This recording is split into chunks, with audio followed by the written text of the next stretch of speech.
Monday, the 11th of June. Welcome everyone to Business Morning with me, Bosin Omofaye. Let's get straight to business. The Lagos Chamber of Commerce and Industry over the weekend issued a 16-paragraph statement titled Budget 2018 Budget Delay, Issues and Implications.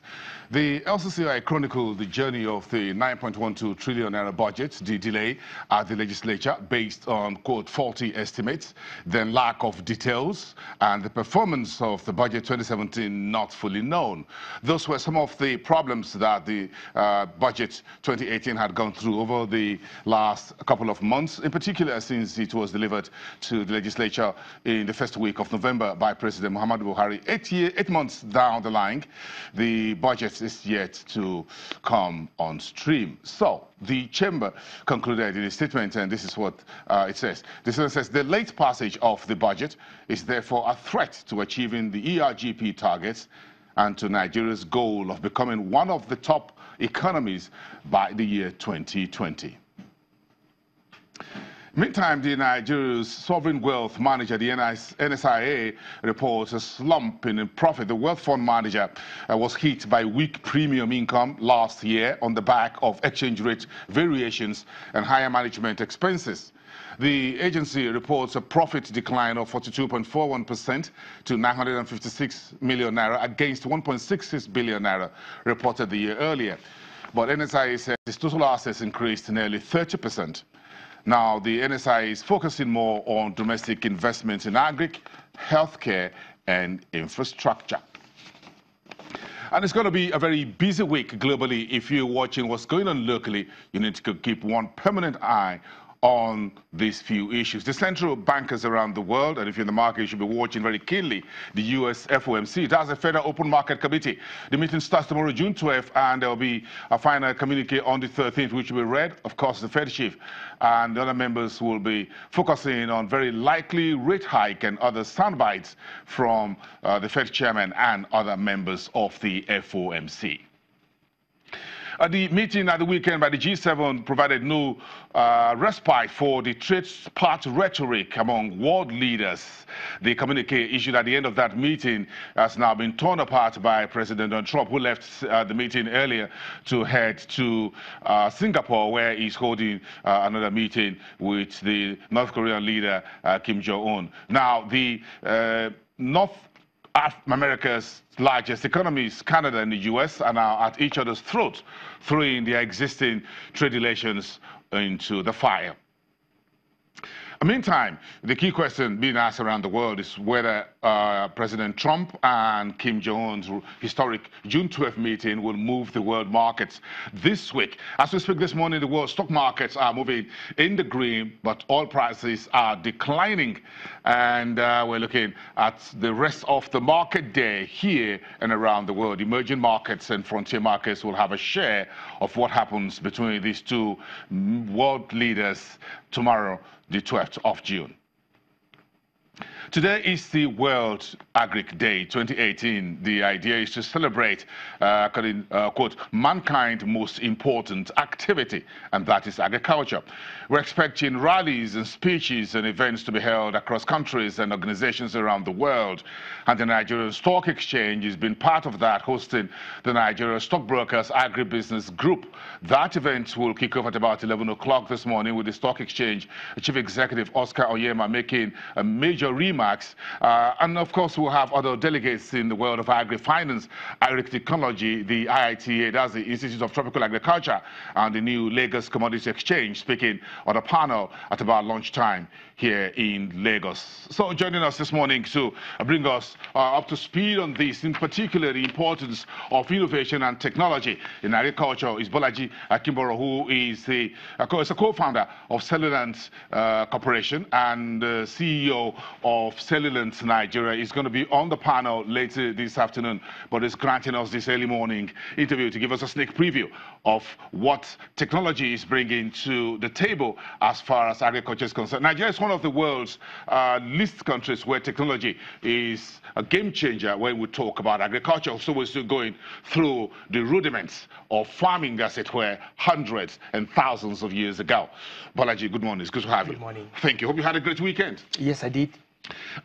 When we look at the key issues, why do you think it's important for the world to mark an agriculture day, dedicate a day to it?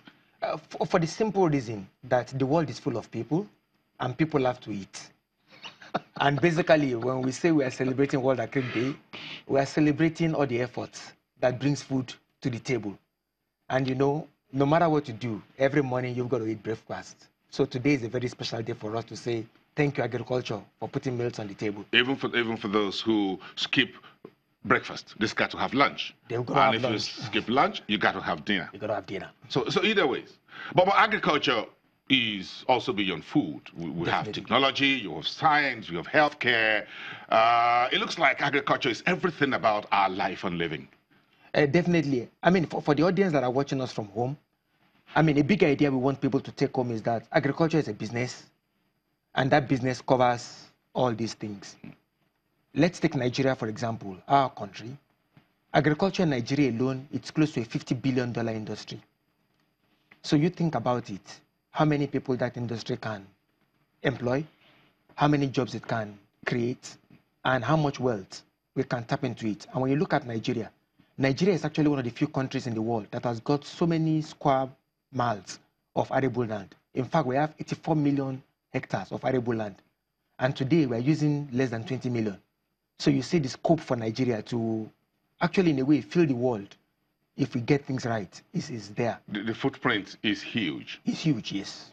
And we are just doing a very minor part of that in terms of what we bring into the table. Yes. But again, let's talk about agri-technology, where basically you're involved in terms of innovation and what we think. But mechanized farming is it's not totally alien to Nigeria, but we're still, in terms of the UN Food and Agriculture Organization's ranking, we are 132 out of 188 countries with access to simple technology such as tractors. Tractors was made many years ago, 100 years ago, and we're still below the table when you talk about that simple technology, not to talk of other innovations that happened since the turn of the century.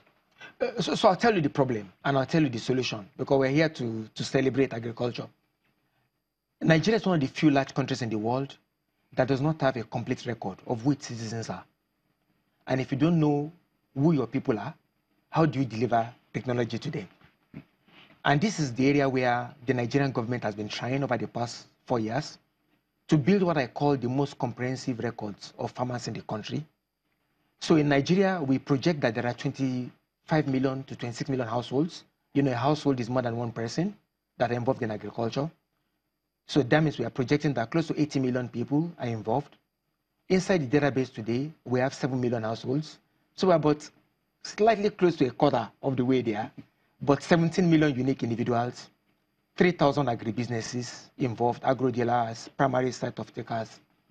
And because this primary work has not been done, we now know where at least some, but not all. We have an idea. We have an idea.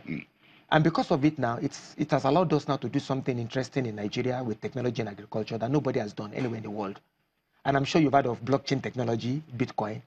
But we're not selling coins in Nigeria. No, we're not doing cryptocurrencies. We're talking about blockchain, the blockchain ledger as a game changer and other innovative solutions. Exactly. So the technology that we used to call e-wallet in Nigeria that kept prices low for 4 years, we've now upgraded it to become a blockchain backbone. We pioneered the e-wallet. The e-wallet, exactly, for agriculture. Yeah, let's give ourselves a handshake on that.